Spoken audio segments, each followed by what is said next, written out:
ආපදාවට ලක් වූ පවුල් වෙනුවෙන් දීමනා වර්ග කිහිපයක් හඳුන්වලා දීලා තියෙනවා. ඒ දීමනා ලබා දීමේ කටයුතු වෙනුවෙන් යහුසුලුව ප්‍රාදේශීය ලේකම් කොට්ටාශ මට්ටමින් කටයුතු කරනවා. එයින් පළමුවම ආපදා සේවා සහන චක්‍රලේඛ 1/2025 අනුව ලබා දෙනවා රුපියල් 25000ක දීමනාවක්. මේ දීමනාව ඇත්තටම අපි ලබා දෙන්නේ හදිසි ආපදා තත්ත්වයේ පහයමත් සමග ආපදාවෙන් බලපෑම් ලක් වූ පවුල් වලට තම නිවාස නැවත පදිංචියට යෝග්‍ය වෙන පරිදි පිරිසුදු කර ගැනීමට, ඒ වගේම සුරක්ෂිතව පදිංචි වීම සඳහා තමයි මේ දෙන්නේ. ඒ මුදල යොදාගෙන උන්ට ඒ කටයුතු සිදු කරගන්න පුළුවන්. ඒ අනුව ප්‍රාදේශීය ලේකම් කොට්ටාශී විපතටපත් වෙච්ච මේ ආපදාවට ලක් වෙච්ච පවුල් හැම ඒකකයක්ම ආවරණය පරිදි අපි අයදුම් පත්‍රයක් මගින් තොරතුරු එක්රැස් කිරීමක් කරනවා. මේ අයදුම් පත්‍රය ග්‍රාම නිලධාරී මගින් සියලුම පවුල් වෙත ලබා දීම කරනවා. ප්‍රාදේශීය ලේකම් කොට්ටාශී විශාල පවුල් සංඛ්‍යාවක් සිටින නිසා මේක එක් දිනයක් තුල අවසන් කිරීමට හැකියාවක් නැහැ. නමුත් අපි මේ 3 වෙනි දිනේ මේ දක්වා වෙන විට තොරතුරු දත්ත පත්‍රිකාවකින් ඇතුළත් කරනවා. මේ සඳහා ග්‍රාම නිලධාරී වගේම වසමේ කටයුතු කරන ආර්ථික සංවර්ධන නිලධාරීත් සමුද්‍ර සංවර්ධන නිලධාරීත් සම්බන්ධ වෙනවා. නමුත් අවසාන වගකීම ග්‍රාම නිලධාරී, ආපදා සහන සේවා නිලධාරී හා ආර්ථික සංවර්ධන නිලධාරී කියන තුන් දෙනාගේ කමිටුවකින් සමන්විත කමිටුවක් මගින් අනුමත කළා ප්‍රාදේශීය ලේකම් ඉදිරිපත් කළා මේ දීමනාව ගෙවීම සඳහා මේ ඇප්ලිකේෂන් එක අපි බාර ගන්නවා.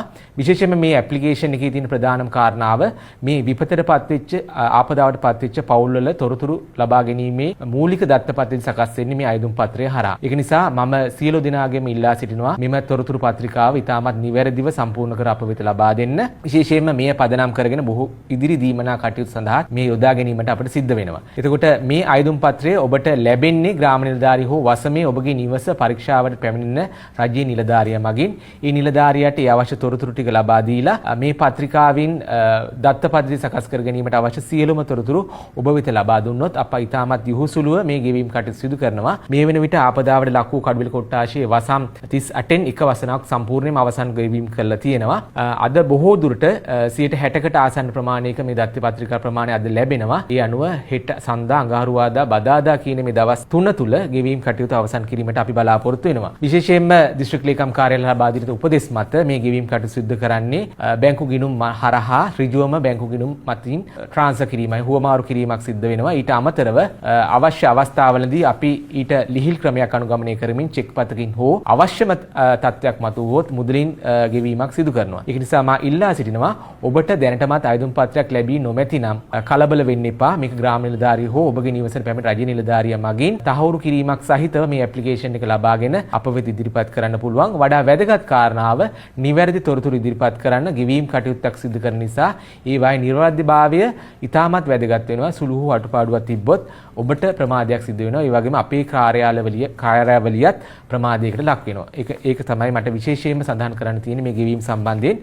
ඒත් එක්කම මේ 25000 දීමනාවට අමතරව අපි ගරු ජනාධිපතිතුමා අයවැය කතාව අවසානයේ සඳහන් කර පරිදි අයවැය චක්‍රලේඛ 8/2025 අනුව නැවත දීමනා කිහිපයක් මේ විපතටපත් වූවන් වෙනුවෙන් ගෙවීමට බලාපොරොත්තු වෙනවා.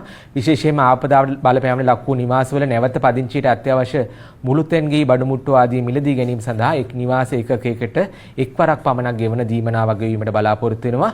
ඒ වගේම විශේෂයෙන්ම පාසල් දරුවන් වෙනුවෙන් දීමනාවක් ගෙවීමට බලාපොරොත්තු වෙන ඔහුගේ පාසල් අධ්‍යාපන කටයුතු සාර්ථක කර ගැනීම සඳහා නිල ඇඳුම් මේ වගේම පොත්පත් වූ අත්‍යවශ්‍ය ද්‍රව්‍ය ලබා ගැනීම සඳහා අවශ්‍ය සහයෝගය ලබා ගැනීම සඳහා මේ කරන්නේ.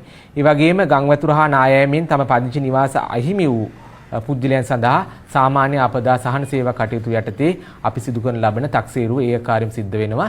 ඒ තක්සේරුව සිදු කරන ලබන්නේ අර්ධ නිවාස හානි හා පූර්ණ නිවාස හානි වශයෙන් සිදු කරන ලබනවා. එසේ කරනු ලබන්නේ අපි තක්සේරු කමිටුවක් මගින් මේ 25000 ඒකට අදාළ වෙන්නේ මේක 25000 සම්පූර්ණයෙන්ම ලබා දෙන්නේ නිවස පිරිසකර කරගෙන නිවසේ පවිත්‍ර කරගෙන නිවසේ කටයුතු ආරම්භ කිරීම සඳහා ලබා දෙන්නේ.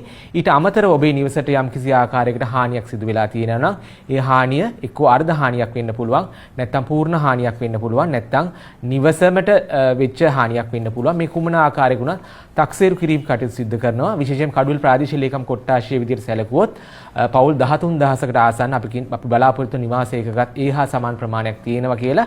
ඒක නිසා මේ අවස්ථාව වෙනුවට ඉතාමත් සක්‍රියව අපේ කමිටු මගින් අපේ නිලධාරීන් මගින් මේ කටයුතු සිදු කරනවා. සිදුවිය හැක්කේ යම්කිසි ප්‍රමාදයක් මිස ඔබ නොසලකා හැරීමක් නෙමේ. කුමන අවස්ථාවකවත් ඔබට සිදුවෙන ප්‍රමාදයට අමතරව කිසිදු අවාසියක් සිදුවෙන අවස්ථාවක් සිද්ධ වෙන්නේ ඔබගේ සියලුම නිවාස තොරතුරු අපි මේ දත්ත පද්ධතියට ඇතුළත් කරගෙන රජය විසින් නියම කරන තියෙන කාර්ය පරිපාටි අනුගමනය කරමින් ඔබට අවශ්‍ය සහයෝගය සහනය ලබා දෙනවා. රජය වෙනුවෙන් ගෙනු ලබන රජයෙන් ගෙනු ලබන පළවෙනි දීමනාව තමයි මේ 25000ක දීමනාව. මේ දීමනාවට අමතරව තවත් දීමනා කීපයක් ඉදිරියේදී ලබා දීමට බලාපොරොත්තු වෙනවා.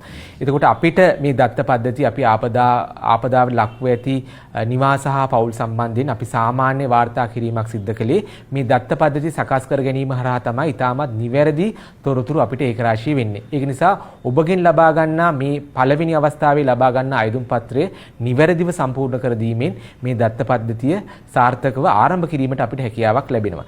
මේ දත්ත පද්ධතිය හරහා ඔබගේ දුරකථන අංක ලිපින ඒ සියල්ලම සඳහන් වෙන නිසා අපේ ඉදිරියේදී අපි ලබා දෙන සහන වැඩපිළිවෙල සඳහා මේ දත්ත පද්ධතිය යොදා ගන්න. විශේෂයෙන්ම මේ පළවෙනි දත්ත පද්ධතිය හරහා ඔබගේ විස්තර මූලික තොරතුරු ලබා ගැනීම තුළින් අපි විශේෂයෙන්ම අර දරුවන් වෙනුවෙන් ගෙවන ලබන දීමනාවට අදාළව ඔබගේ දරුවන් සංඛ්‍යාව, පාසල් යන දරුවන් සංඛ්‍යාව, ඒ වගේම ඔබගේ විශේෂ අවශ්‍යතාවයන් තියෙන දරුවන් විශේෂ අවශ්‍යතාවයන් තියෙන පුද්ගලයන් සංඛ්‍යාව, වැඩිහිටියන් සංඛ්‍යාව කියන මේ සියලුම සංඛ්‍යා ලේඛන අපි ඇතුළත් කර ගැනීමට බලාපොරොත්තු වෙනවා. ඊට අමතරව යම් අතිරේක තොරතුරක් ලබා ගැනීමට අවස්ථාවක් වුණොත් අපි ඒ ග්‍රාම නිලධාරී හරහා එහෙම නැත්නම් ගමේ වසමේ නිලධාරීන් හදා ඔබගේ තොරතුරු ලබා ගැනීමට කටයුතු කරනවා.